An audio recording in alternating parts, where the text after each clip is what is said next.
घ्या ना बोलवून परत तिकडे. नाही म्हणजे कसं आहे ना, तिला इतकी सवय झाली हो जागीरदार निवासाची. हो ना, करमतच नाही तिला इकडे चोरगेंच्या घरात. हा तर घ्या ना तिला तिकडे बोलवून. नाहीतरी आज ना उद्या ती तिकडे राहायला येणारच आहे ना. मग आताच आली तर काय हरकत आहे, नाही का? हा तर बघते मी. ठेवा फोन आता.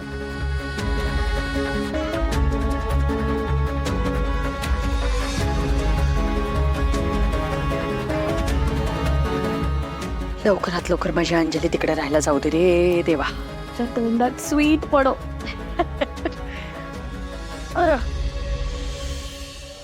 हॅलो, खबरींना पाठ ठेवायला सांग. आणि काहीही झालं तरी त्या गुन्हेगाराला आज अटक झालीच पाहिजे. सई मॅडम, एकूण 8 तक्रार तुमच्या विरुद्ध झालेल्या आहेत. आता फक्त ज्यांना विषबाधा झाली त्यांचे पालकच नाही, तर इतर पालकांचेही आम्हाला फोन येऊ लागलेत.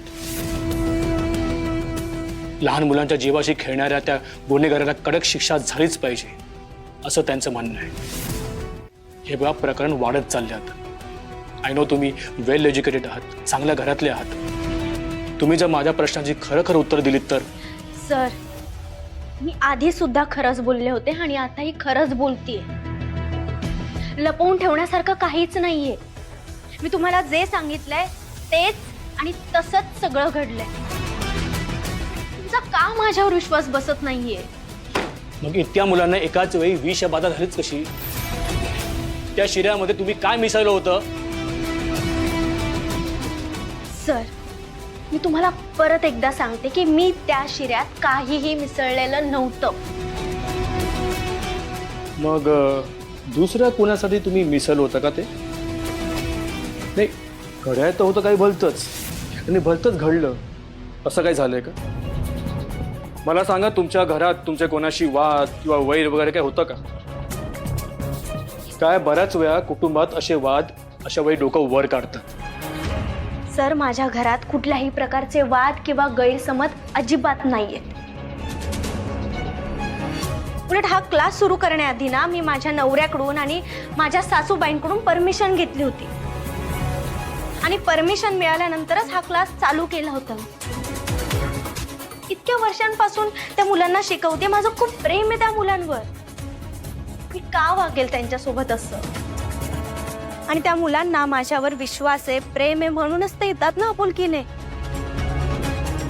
सर बघा, तुम्हाला अजूनही माझ्यावर जर संशय असेल ना तर तुम्ही शाळेत जाऊन चौकशी करू शकता. तिथे कळेल तुम्हाला गेल्यावर की त्या मुलांचा आणि माझा किती छान प्रकारचा बॉन्ड आहे.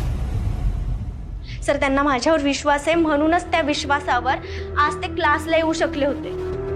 आणि सर, मी देवाची शपथ घेऊन सांगते, मला त्या मुलांना कुठल्याही प्रकारचा त्रास द्यायचा नव्हता आणि ना कधी मी देईन.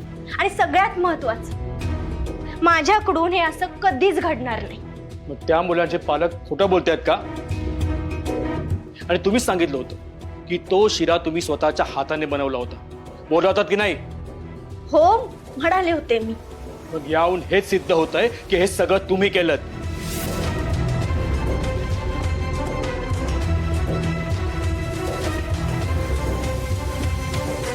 या पेपरवर तुमचा कबुली जबाब लिहून द्या. मान्य करा, मुलांना विष तुम्हीच दिलं होतं. थोडी कमी शिक्षा येईल तुम्हाला. तुमचाही वेळ वाचेल आणि आमचाही. जमणार नाही. हे बघा, तुम्ही मला किती प्रेशराईज करण्याचा प्रयत्न केला ना तरी सुद्धा मागे हटणार नाहीये, कारण मी काहीही केलेलं नाहीये.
प्रियाताई आज इतक्या लवकर कशा काय घरी निघाल्या?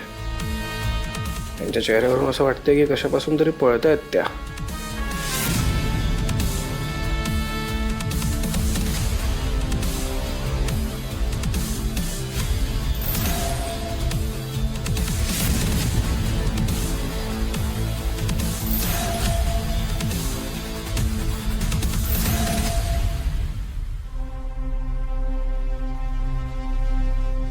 प्रिया माझ्यासाठी कॉफी आण ग. प्रिया ही आन्सर का करत नाहीये? प्रिया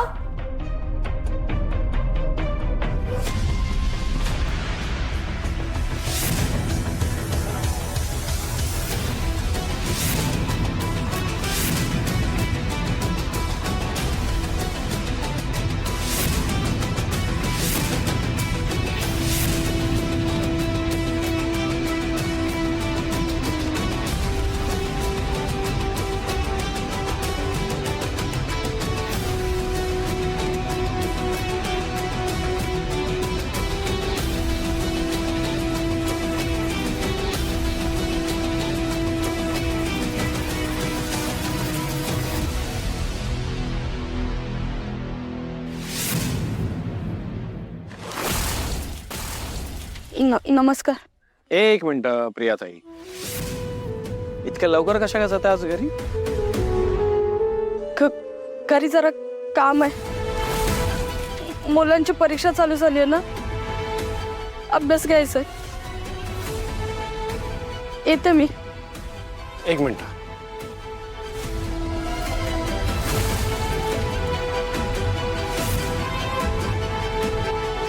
आपल्या घरी काय काय घडलंय हे तुम्हाला माहिती आहे ना? तुमच्या चेहऱ्यावरनं कळत आहे मला, तुम्हाला सगळंच माहिती आहे ते.